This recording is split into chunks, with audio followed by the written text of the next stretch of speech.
Dashboard cameras, license plate readers, police have never had so much data at their fingertips. But how do they sift through it all to solve or stop crime? If it is all starting to remind you of the Minority Report, female, killers male, white, 40s. Set up a perimeter and tell them we're en route. You're not alone. A lot of this data is being collected whether or not the individual is going to be involved in a crime. It's amazing to see what's possible once that infrastructure is in place. The debate raising fresh questions about where the line of privacy protections really is in the world of AI and when it might be offsides. As the country gears up for the World Cup, one of the largest security operations of the year, coast to coast. Nick Noon says his AI company, Paragrin, is now operating in 400 U.S. cities, 11 of which will be hosting World Cup events this summer. Working with those responders to bring together information to say, this individual that might be entering the stadium has a history of violence related to a gun. That's the difference between having a secure event or a crisis. But it's not. Operating in 400 U.S. cities, 11 of which will be hosting World Cup events this summer. Working with those responders to bring together information to say, this individual that might be entering the stadium has a history of violence related to a gun. That's the difference between.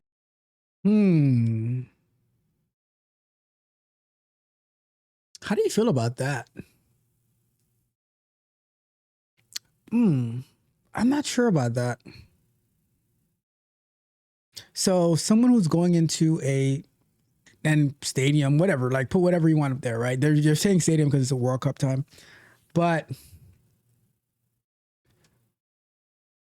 being able to use cameras, technology, it's kind of like, I know they mentioned Minority Report, but if you ever saw the TV show Person of Interest, one of my favorite shows of all time, that's kind of like what they were doing. So, between having a secure event or a crisis. But it's not just the World Cup. Noon says his platform never goes to sleep. Police and fire departments are dealing with data that's streaming into their organizations 24 hours a day, 7 days a week. The first thing to focus on for us is not AI, but how to take otherwise incompatible data and connect it together. What types of data?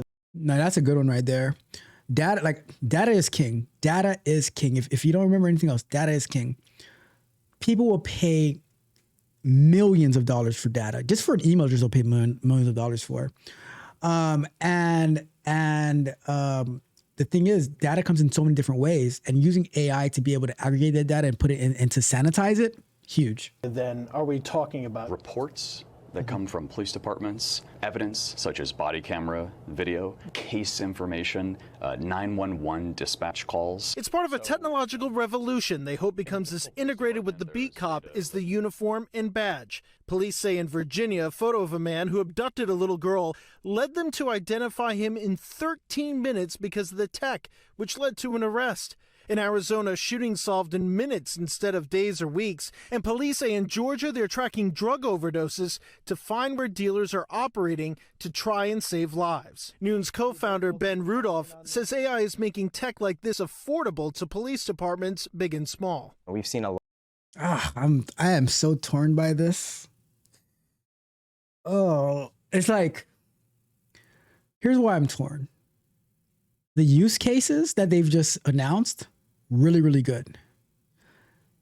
But the abuse that can be done from it, and guess what? They're already doing it. So they're already doing it. Like when you hear about like government spying on people, if you ever saw the meme, right? Let me see if I can find it real quick.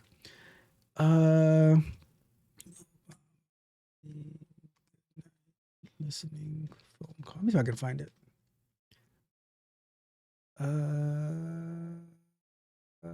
Shoot, I can't find it. There used to be this meme, right? When they were talking about the government was like listening to phone calls and stuff, and it would say like these two cartoon kids, they say like good night to one another, and then you have Obama on the phone saying good night as well. They're already listening into the phone calls, right? So I don't know. I don't know.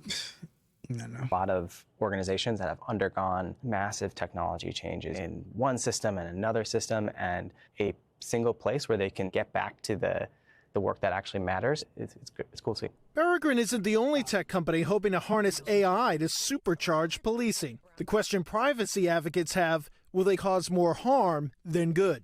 Data is very leaky. Beryl Lipton tracks police tech for the Electronic Frontier Foundation. It is very difficult to ensure that data collected in one place is not going to be accessed inappropriately or shared far beyond where we expect that data to go. And with cameras everywhere from the streets to stadiums to theme parks, others are worried about tech getting things wrong. And it can get hacked too. It could definitely get hacked as well. So it's a tricky one. The ACLU tracked more than a dozen cases of wrongful arrests after police relied on facial recognition that incorrectly identified suspects. NBC News covered one case. A Tennessee grandmother demanding justice after an AI tool falsely linked her to bank fraud. Paragrin not involved in that case, and Noon says he's not in the business of mass surveillance. In many ways, that's already happening. We had covered that case too, right? I think she got fired from her job and stuff like that. It was a wild case. He believes Paragrin can help law enforcement. Whoa. Did you guys just see that? To bank fraud. Paragrin not involved in that case, and Noon says he's not in the business of mass surveillance. In many ways, that's already. Wait, is this part of their technology? And you're telling me that, like, if this is their technology and they're not part of mass surveillance, give me a break here. Where are you getting because that means you need to be able to run facial recognition, scan a bunch of different databases of like federal databases, local databases to be able to get all this information. This, while they're saying they're not in the business of mass surveillance, this right there looks like mass surveillance. Already happening. He believes Paragrin can help law enforcement sort through it all and keep it secure. Paragrin is not a surveillance company. They look to companies like Paragrin to say, we need to secure that data. How could this be used? I mean, that makes sense though. If they're just the data processing, like if they're the AI that is siphoning through the data, they're not quote unquote collecting the data or surveilling. There's another company that's doing that. Used against me in a nefarious way. It's somebody who's got a problem with my politics. It's somebody who's got a problem with me personally. How do you handle that challenge? If those systems are set up properly, then the information that's already being collected can be locked down to ensure that they're being utilized fairly, securely, transparently, and by the appropriate people. But then who is doing like, see, but do you see the vagueness in what he's saying? If those systems are set up properly, who's doing the setup? And how do you know they're going to be doing it properly? And what if you have nefarious actors who like, because anybody can create this, right? So somebody can create it for the wrong reasons. Looking to stay ahead of the criminals while not sweeping up ordinary citizens in the process. Tom is here joining us now for more. It's super interesting, Tom. What about like local law enforcement, local towns, communities? How are they grappling with this? Yeah, so the experts that we've talked to say you want to consider a couple of different things. First, you want to consider how is this information, what type of information is coming in. Second, you want to consider what are the rights or the permissions that somebody has to look at it. What's the audit to make sure somebody's not looking at something that they shouldn't? Yeah. And then the third is, where's it being shared within my community, but is it being shared with other communities? It's so interesting because it does feel kind of like a microcosm of the whole AI debate that I think we're having nationally, societally, and globally as well. Well, exactly. I mean, you look at this and you see the amount of data that police departments have to work with and everything that's coming into them. They tell me it's almost too much. It's great that we have all this, but it's almost too much. And now that this can be applied, and Paragrin says, look, one of our best examples is when we told the police department, actually, that's not your suspect. You might think that that person is the person who shot the other guy, but it's not. And here's the reasons why. So, and one of the things about that, like AI, I'll tell you this story that I had at work the other day. So I'm using Claude Code, and I said, oh, can you go ahead and make this update to this test, right? And then it just went in and it changed this other file. I'm like, why did you change this file? And it confidently said, the reason I changed this file is because this reason, this reason, this reason. And boom, I said to it, what makes you believe that? And it said, or I said, like, show me the evidence for this. And it says, Well, actually, I don't have any evidence for it. I just thought I just used my best reason based on this that, and I just did X, Y, and Z. I said, let's not do that. And I said, undo what you just did.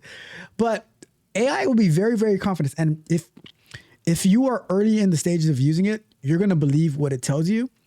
But one thing that I learned is that you have to question it, and because it'll make a lot of false assumptions, especially with a lack of context. It'll make a lot more assumptions, and then it's so I've had to like say, why did you do that? And it'll tell me a really confident answer. I'm like, what evidence do you have that's based on?